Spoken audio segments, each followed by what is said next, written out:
Na vasta extensão que transcende nossa compreensão mortal, 3 homens se encontraram diante da face do divino. Entre eles estava João, uma alma comum possuidora de uma curiosidade insaciável sobre o refúgio celestial, também conhecido como paraíso. A simples ideia de espiar dentro da sala do trono de Deus despertava nele um desejo ardente, sem que ele soubesse que seu anseio seria atendido. O que estava prestes a testemunhar havia sido inscrito nos anais da eternidade e desenhado no emaranhado de fatos que tecem a trama da vida. A narrativa se desenrola nas páginas do Apocalipse, no capítulo 4, versículos 1 a 3. Neste ponto, os olhos de João são atraídos por uma porta resplandecente que se abre nos céus, um convite para transcender as limitações da percepção humana e adentrar o reino do divino. Uma voz ressoa como uma trombeta de guerra, chamando João com as palavras: "Sobe até aqui, e eu te mostrarei o que deve acontecer após essas coisas." E com esse chamado, João é instantaneamente transportado para um reino além do tempo e do espaço. Conforme a visão celestial se desenrola diante de seus olhos, ele se depara com um espetáculo de magnificência indescritível. Um trono majestoso e imponente se ergue como o centro da expansão celestial. Sentada sobre este trono está uma presença emanando um brilho semelhante ao do jaspe e a tonalidade profunda do sardio. Um arco-íris iridescente envolve o trono, assemelhando-se às cores vibrantes de uma esmeralda. Este é o coração da visão de João, um trono que não apenas captura seu olhar, mas também a essência da soberania divina. Cada aspecto deste quadro celestial orbita em torno do trono ocupado, um ponto focal que comanda a atenção, encapsulando a própria essência do encontro divino. Neste momento transcendente, os olhos de João são atraídos para aquele que ocupa o trono. Uma ressonante declaração de autoridade, uma proclamação de reinado divino. A figura assentada sobre o trono não é uma presença ambígua, mas uma encarnação resoluta de poder e julgamento. Os sentidos de João são ainda mais estimulados por emanações radiantes, uma sinfonia de luz reluzente. As tonalidades do jaspe branco e do sardio flamejante se manifestam diante de seus olhos, criando uma dança etérea de cores que parecem ligar os reinos celestiais e terrenos ao redor do trono. 24 anciãos estão assentados, adornados com vestes de branco imaculado. Sobre suas cabeças repousam coroas de ouro, símbolos de sua conexão divina com o trono. Da base do trono irradia energia celestial, rompendo em relâmpagos e trovões. Vozes ecoam pela expansão celestial. 7 lâmpadas de fogo ardem intensamente, representando os 7 Espíritos de Deus. Na presença do trono, um mar de vidro cintila como cristal, um lembrete da pureza e clareza que envolvem o divino.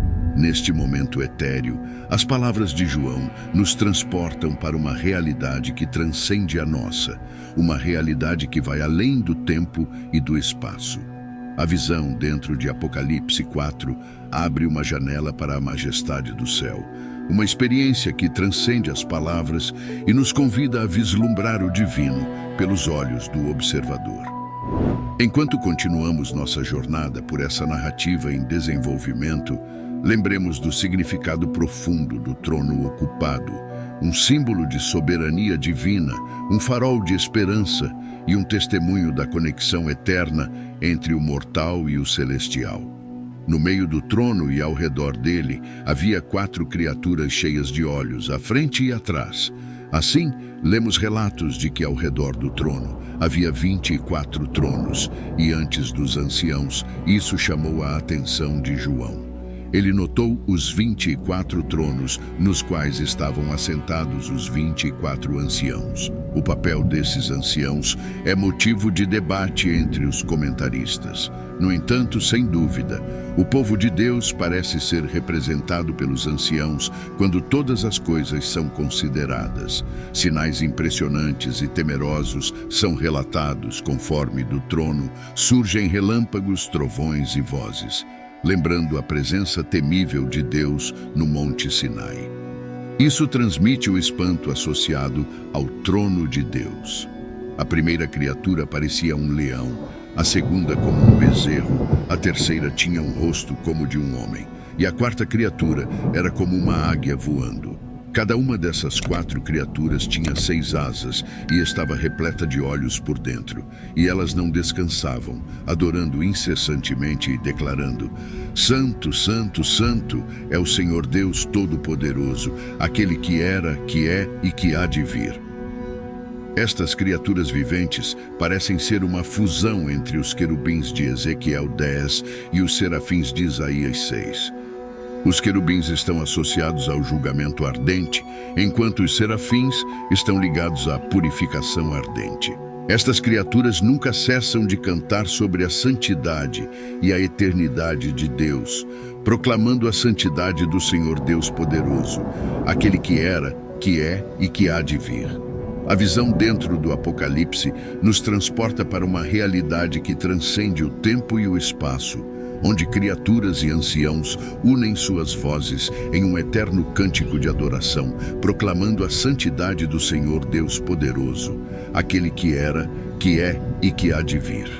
Neste momento etéreo, a adoração dos 24 anciãos reconhece que o Senhor é digno de glória, honra e poder, pois Ele criou todas as coisas e pela sua vontade elas existem.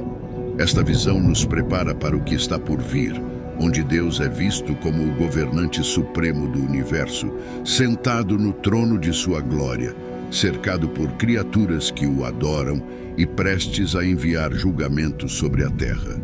O trono de Deus é o foco desta visão, representando a soberania divina, e as cores vibrantes descrevem a sala do trono e aquele que o ocupa.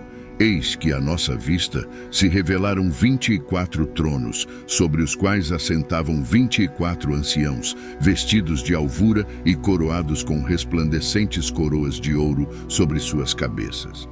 Os 24 anciãos, contudo, nos lembram o trovão e os relâmpagos que desceram sobre o Monte Sinai quando Deus visitou aquelas paragens. Todavia, saibam que João não é o único a ser agraciado com tal visão nos escritos divinos, pois há uma segunda testemunha, cujo nome é Ezequiel.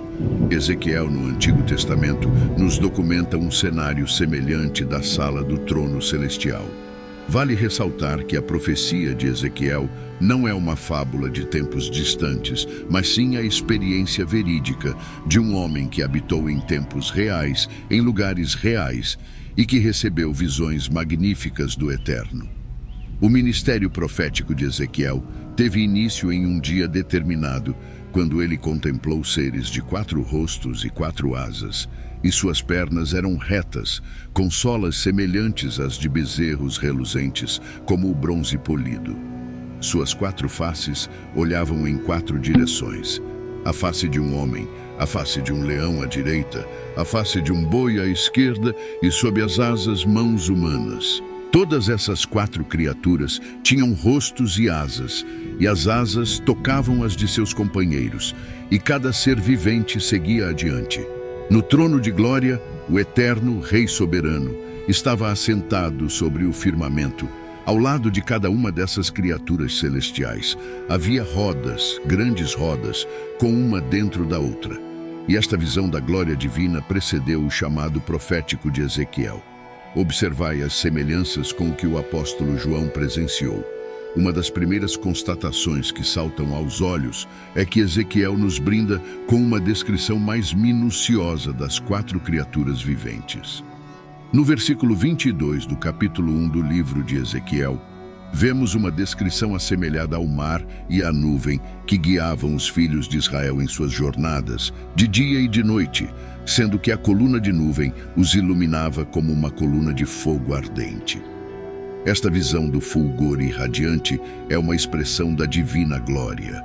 Esses seres notáveis tinham semelhança com a estrutura de um homem, mas sua forma era singular e incomum, distinta de qualquer criatura terrena. Os querubins são uma ordem celestial extraordinária e raramente temos conhecimento das asas associadas a seres angelicais nas Sagradas Escrituras. Representações artísticas dos querubins, ordenadas para serem forjadas no tabernáculo, no templo e na Arca da Aliança, enfatizavam suas asas. Entretanto, vale a pena notar que algumas poucas mudanças foram necessárias no período do Reino de Israel. E Isaías, um profeta que residia em Jerusalém, que declarava a mensagem de Deus aos líderes de Judá, expressou a palavra do Senhor àqueles líderes corruptos de Israel, alertando-os de que a rebelião contra a aliança com Deus teria consequências, sendo que Deus utilizaria os impérios assírio e, posteriormente, babilônico para executar seu juízo. No ano da morte do rei Uzias, Isaías teve uma visão do Senhor assentado em um trono alto e sublime, com a orla de sua veste enchendo o templo. Diante dele estavam serafins, cada um com 6 asas. Com 2 cobriam seus rostos, com 2 cobriam seus pés e com 2 voavam. Enquanto eles clamavam uns aos outros, dizendo: Santo, Santo, Santo é o Senhor dos exércitos, toda a terra está cheia da sua glória. Essa frase, Santo, Santo, Santo, é proclamada somente 2 vezes nas Escrituras, uma no Antigo Testamento, conforme se vê em Isaías 6:3, e outra no Novo Testamento, em Apocalipse 4:8. A santidade de Deus é um atributo divino desafiador de ser expresso plenamente, pois ela é inerente à sua natureza. Essa constância nos lembra de que, independentemente das mudanças nas circunstâncias ou emoções, Deus permanece inabalável e confiável. A contemplação da santidade divina nos conduz à humildade e reverência diante da majestade de Deus, reconhecendo nossa própria insuficiência e pecaminosidade. Assim, a visão da sala do trono celestial nos desafia a adorar e obedecer a Deus com a devida reverência, a refletir a grandiosidade daquele que não muda, ontem, hoje e para sempre. Portanto, continue conosco e assista a esse vídeo que está aparecendo na tela, que temos mais uma história que certamente será de seu interesse. Fique com Deus e te vejo no próximo vídeo.